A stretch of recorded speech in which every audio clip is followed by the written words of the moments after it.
Le contenu créé par une intelligence artificielle ne rank pas bien. En tout cas, c'est ce que je vais essayer de vous démontrer aujourd'hui, après plusieurs longs mois d'expérience avec le contenu IA dans toutes ses formes. On a l'occasion de voir également des nuances, c'est-à-dire que tout n'est pas noir avec l'IA, et des solutions pour réussir à identifier un contenu qui a été écrit avec l'IA par un prestataire. Bonne vidéo. Et on voit ici que le score lucide est de 6%. Donc le score lucide démontre une claire indication que le contenu provient d'une intelligence artificielle. C'est typique des générations standards. Donc qu'est-ce que ça veut dire? Ça veut dire qu'on est clairement dans une moyenne de contenu offshore. Ça veut dire que je ne me fais pas arnaquer. Le contenu que j'ai acheté vaut bien les 10 €, les 1000 mots. Bon, je suis très fier de pouvoir enfin vous présenter cette vidéo. J'ai longuement travaillé avec mon associé Flo sur un outil lucide.ai qui sponsorise du coup assez naturellement cette vidéo. Mais vous allez le voir, hein, on n'est pas sur une vidéo de vente telle quelle, même si l'objectif c'est de vous convaincre qu'utiliser notre outil peut être quelque chose de très chouette pour vous si vous êtes un professionnel du web, du SEO, que vous êtes une agence. Voilà, c'est un outil qui va vous permettre de détecter l'intelligence artificielle au sein d'un contenu texte. Pourquoi est-ce que c'est nécessaire aujourd'hui de détecter l'intelligence artificielle au sein de vos contenus? Eh ben, c'est essentiellement si vous travaillez avec des prestataires. C'est la première chose. Si vous travaillez avec des prestataires en France, par exemple, qui facturent du contenu 8 € les 100 mots, donc à peu près 80 € les 1000 mots, par exemple, soit plus cher, soit moins cher, eh ben, c'est quand même dommage de vous retrouver avec un contenu qui vient presque essentiellement de ChatGPT. Quand on paye pour une prestation de ce type, on paye pour un savoir-faire, on paye pour de l'humain et on ne veut pas de l'IA. Et aujourd'hui, pour être tout à fait franc, les concurrents de Lucide sur le marché gèrent très mal cette détection et sont très peu capables, ou en tout cas font beaucoup d'erreurs lorsqu'il s'agit de détecter du contenu. Et Lucide va encore un peu plus loin, puisque en plus de détecter l'IA au sein d'un contenu, on gère aussi le plagiat et on interprète le résultat. C'est-à-dire que vous le verrez, on aura l'occasion de voir l'outil en action, mais le score va nous permettre d'identifier de quel type de contenu il s'agit. Est-ce qu'il s'agit d'un contenu IA? Si oui, est-ce que c'est un bon contenu IA? Puisqu'aujourd'hui, vous le savez, si vous suivez ma chaîne YouTube, l'IA, c'est loin d'être une mauvaise chose, même si là, on va un petit peu voir les points négatifs au sein de cette vidéo dans le cadre du SEO, dans le cadre d'un contenu web dédié à vos sites d'édition de sites ou à vos clients. Je vais vous montrer des cas concrets de ce qui a fonctionné aussi pour moi et ce qui a un peu moins fonctionné.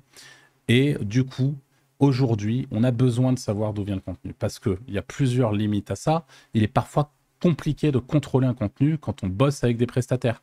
Comme je vous l'ai dit, si vous bossez avec des prestataires, si vous vous rendez compte qu'un prestataire que vous payez cher ou même un prestataire offshore que vous payez 10 € ou 15 € les 1000 mots, vous ne voulez pas dire.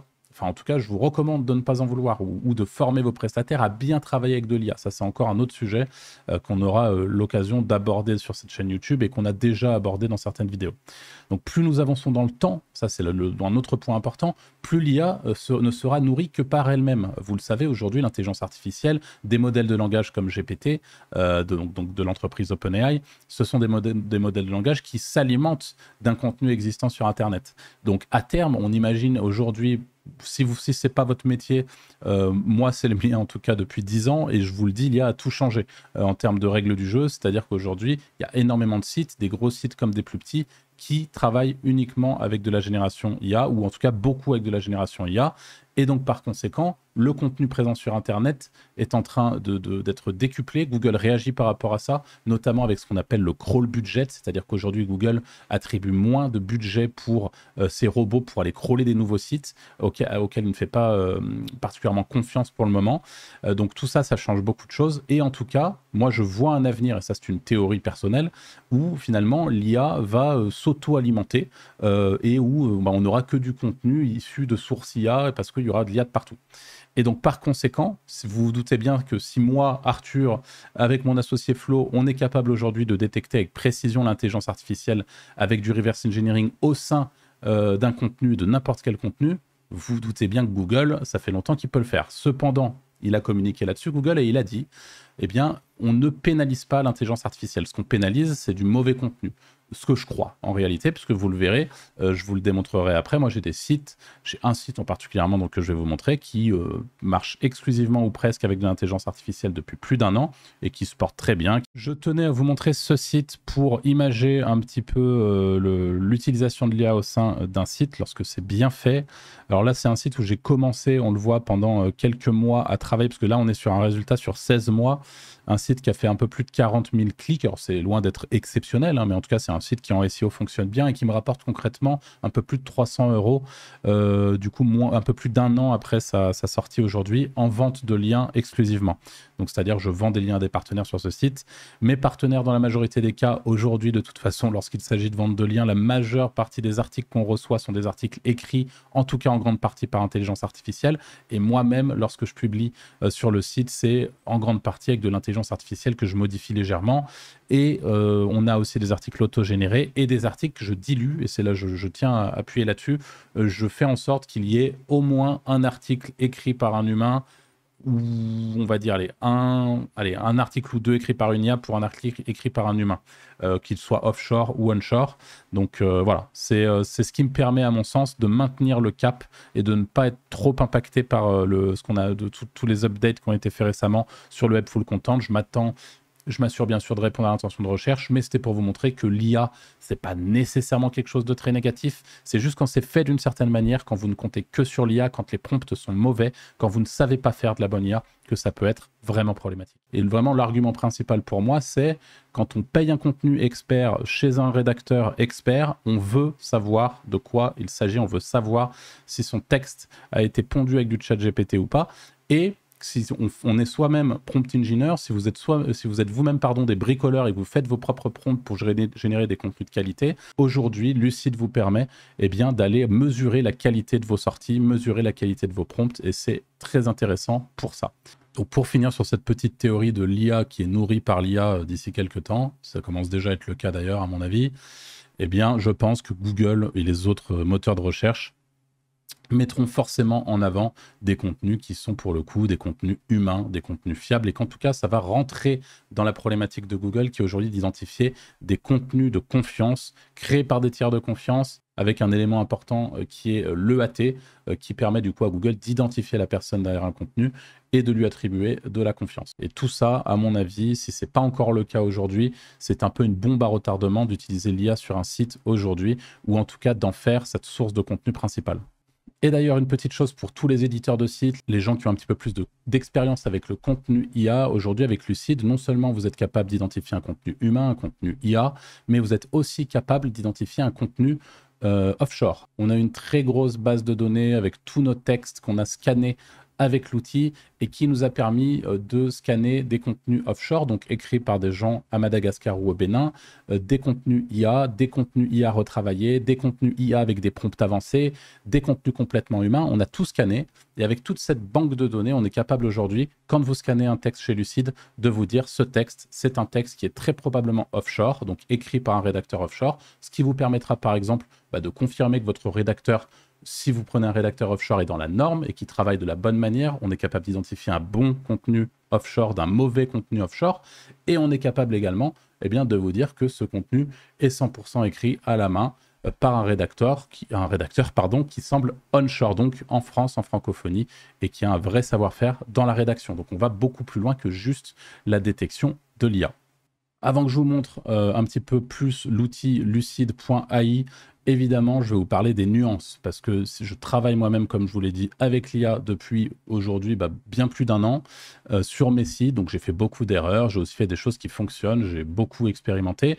L'IA assistée ou issue de prompts avancés peut ranker sur un site internet, mais c'est très compliqué à automatiser. C'est-à-dire que, à mon sens en tout cas aujourd'hui, avoir du contenu auto-généré qui rank sur le long terme, donc qui se positionne sur les moteurs de recherche sur le long terme, ça peut éventuellement être le cas, mais dans des cas très spécifiques, et c'est là quelle est la nuance. Typiquement, demain, vous montez un site internet tout neuf, vous achetez votre nom de domaine, vous installez un WordPress par exemple, et vous mettez directement que du contenu IA auto-généré sur votre site. Il y a fort à parier que ça va être très compliqué d'avoir de la traction sur ce type de site, même si vous le voyez partout sur YouTube, vous le voyez partout sur Twitter. Tout le monde vous dit que l'IA, c'est miraculeux en termes de contenu et de SEO. C'est vrai, mais il faut vraiment mettre d'énormes guillemets là-dessus et mettre tout un contexte autour de ça, puisque l'IA telle qu'elle, si vous débutez aujourd'hui, c'est surtout à ne pas faire et même à proscrire si vous voulez avoir un site qui ne serait-ce qu'à quelques balbutiements et s'envole progressivement. Une fois par contre que vous avez du contenu de bonne qualité sur le site, que Google vous a attribué un petit peu de confiance, là vous pouvez commencer à intégrer un petit peu d'IA sans trop de problèmes, tant que vous diluez, à mon sens, en tout cas c'est mon avis, l'IA avec du contenu humain, que ça soit du contenu offshore ou du contenu en France. L'IA, toujours dans cette histoire de nuances, peut fonctionner particulièrement sur tout ce qui est problématique e-commerce et problématique locale. C'est-à-dire que si vous faites du SEO local ou si vous travaillez avec un e-commerce, Google est aujourd'hui un petit peu moins regardant, c'est un fait, avec ces deux problématiques-là, même si, une fois de plus, à mon sens, ça reste du black hat de travailler avec de l'IA sur ce type de thématique, mais si vous le faites bien, si vous réécrivez le contenu à la main, si vous retouchez bien le contenu, ça peut clairement être un accélérateur efficace. Donc je ne condamne pas du tout le contenu IA, mais je vous alerte simplement de ne pas y aller tête baissée en pensant que ça va tout résoudre par magie et que vous allez pouvoir faire des tonnes d'argent sans même travailler. Comme je vous le disais au début, Google de toute façon ne pénalise pas l'intelligence artificielle en tant que telle, mais par contre avec l'update du helpful content, ça englobe assez naturellement beaucoup de contenus IA de mauvaise qualité qui ne vont pas aux profondeurs pour répondre à l'utilisateur qui recherche quelque chose de spécifique sur Google. Et donc maintenant, je vais vous parler de ma solution et de Lucide, dont je suis honnêtement très fier. J'ai vraiment hâte d'avoir vos retours d'utilisateurs sur l'outil. Vous aurez bien sûr un lien en description pour l'utiliser. Je vais du coup me connecter à Lucide et on va tout d'abord créer un nouveau projet. Moi, mon projet, je l'appelle ImpactIM et j'enregistre tout simplement avant de rentrer dans le vif du sujet. Donc ici, j'ai ma liste de projets. Je peux créer de nouveaux projets pour les différents clients que je gère, par exemple, ou mes différents prestataires. Et ensuite, je peux aller analyser un texte. À partir d'ici, ce que je vous propose, c'est qu'on aille analyser différents types de textes. Dans un premier temps, 2 types de textes directement générés avec vous sur ChatGPT. Donc pour ce faire, j'utilise le prompt qui est présent dans cette vidéo sur ma chaîne YouTube. Donc génère un article SEO complexe et structuré avec ChatGPT.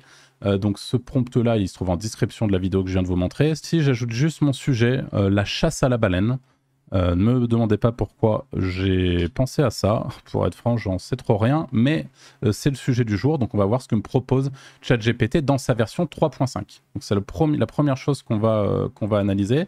Donc on a un article qu'il est en train d'écrire et on va faire ensuite le même, on va envoyer le même prompt, mais cette fois-ci sur GPT-4 pour que vous puissiez éventuellement voir la différence en termes d'analyse. Donc une fois que c'est fait, je récupère ce contenu. Alors je vais tout simplement même le copier comme ça et je vais tout de suite sur Lucide l'intégrer directement. Une fois que mon article est intégré, je peux rajouter le titre, donc la chasse à la baleine. Ce titre, lui, ne sera pas analysé et on a notre article créé entièrement par ChatGPT. Je vais tout simplement lancer un scan avec Lucide et vous allez voir que c'est très rapide. On a le scan qui charge sur la droite et on va bientôt avoir le score Lucide qui apparaît. Et on voit ici que le score Lucide est de 6%. Donc le score Lucide démontre une claire indication que le contenu provient d'une intelligence artificielle. C'est typique des générations standards des outils comme ChatGPT. Donc on voit qu'en plus du score, on a une vraie interprétation et on ne vous laisse pas comme ça avec votre score qui veut tout et rien dire. On vous explique ce que cela signifie. Donc ça, c'est la première chose, le premier test. On va maintenant passer exactement le même prompt. Donc je vais copier mon prompt ici. Je vais faire un nouveau chat. Je vais le mettre sur GPT-4, donc un modèle un peu plus intelligent, pour voir la différence en termes de génération. Alors c'est bon, on a notre texte qui est généré sur ChatGPT, mais cette fois-ci avec le modèle GPT-4. On revient sur Lucide, analyser un tout nouveau texte. Je colle mon contenu juste ici, je mets le titre en haut, je vérifie que tout va bien, ça a l'air d'être le cas, et on est parti pour le scan.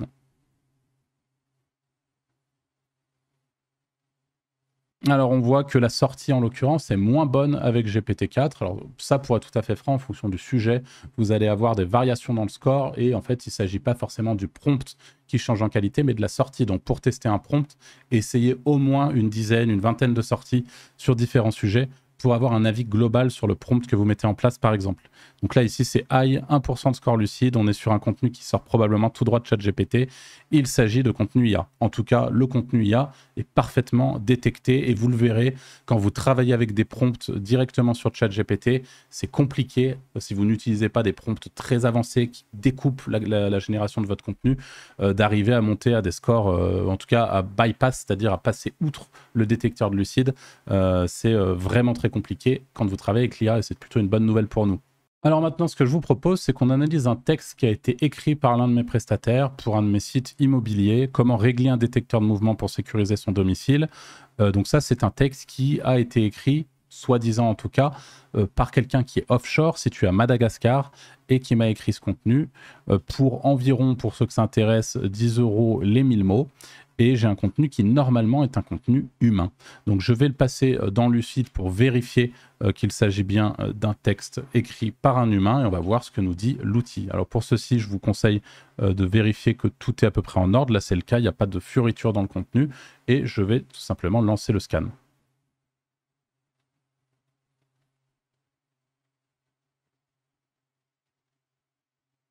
Ok, donc on voit qu'on est à 46% de score, et maintenant on regarde l'analyse. Le contenu suggère fortement qu'il est l'œuvre d'un rédacteur francophone offshore. Certains éléments peuvent faire penser à une aide de l'IA, mais ce n'est pas concluant. Donc qu'est-ce que ça veut dire? Ça veut dire qu'on est clairement dans une moyenne de contenu offshore. Ça veut dire que je ne me fais pas arnaquer.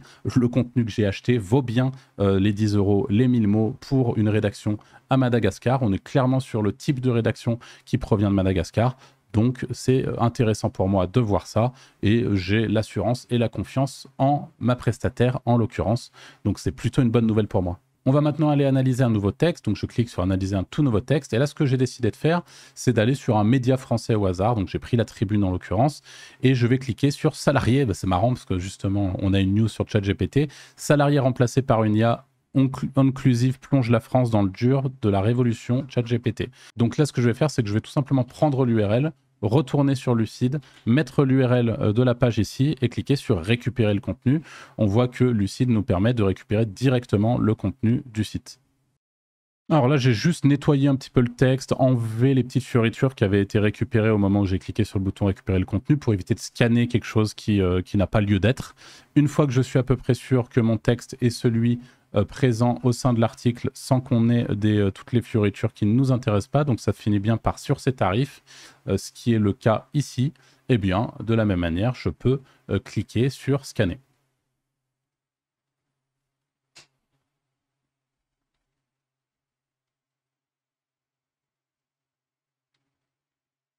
Et donc là, il n'y a pas de doute, c'est une bonne nouvelle pour la Tribune.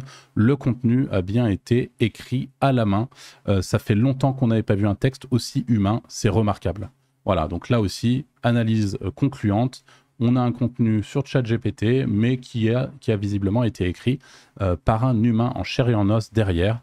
Donc c'est une bonne nouvelle, et on peut maintenant passer à l'analyse suivante. Pour éviter de chercher pendant longtemps pour trouver un contenu, j'ai tout simplement récupéré un contenu sur un de mes sites où donc c'est un article qui parle des alternatives aux résidences seniors pour les personnes âgées.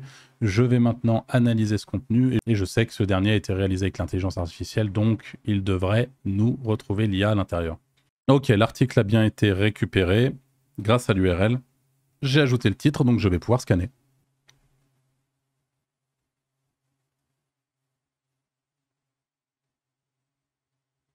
Et on voit que de la même manière, 4% de score lucide indique un texte généré par IA, probablement sans beaucoup de guidance ou d'instructions spécifiques. C'est souvent ce que l'on voit avec des requêtes générales soumises à des modèles comme ChatGPT. Donc encore une fois, on ne trompe pas l'outil, et vous allez voir qu'il est très difficile de le tromper. Je peux retourner brièvement dans mes projets, puis voir les textes donc d'ImpactIM, et retourner bien sûr dans l'historique pour regarder éventuellement un texte pour pouvoir le modifier, le rescanner, et potentiellement vérifier également le plagiat. Par exemple, le dernier texte que je viens de scanner, je peux tout à fait vérifier le plagiat juste ici. Et on a un nouvel onglet qui s'ouvre avec détection plagiat, et on voit qu'il n'y a absolument pas de plagiat dans ce contenu. Donc pour le coup, il est généré par une IA, pardon, mais il n'est pas du tout plagié, il n'est pas présent sur Internet. Donc vous avez aussi la possibilité de faire ça avec Lucide AI. Voilà, je pense qu'on a fait le tour de ce que pouvait faire l'outil. J'ai vraiment hâte d'avoir vos retours là-dessus. Vraiment hâte que vous me disiez ce que vous pensez de cet outil. Je suis vraiment très fier de vous le présenter aujourd'hui. C'est de longs mois de travail avec Flo sur ce dernier pour arriver à faire un outil qui finalement gère bien la francophonie, interprète vos résultats. Derrière Lucide, il y a un algorithme complexe qui rétro-engineer, donc qui comprend comment fonctionnent les modèles de langage aujourd'hui, et qui va être capable du coup de détecter lorsqu'un contenu est généré avec un modèle de langage. Je vous remercie de m'avoir écouté jusqu'ici, et je vous dis à très vite pour une prochaine vidéo.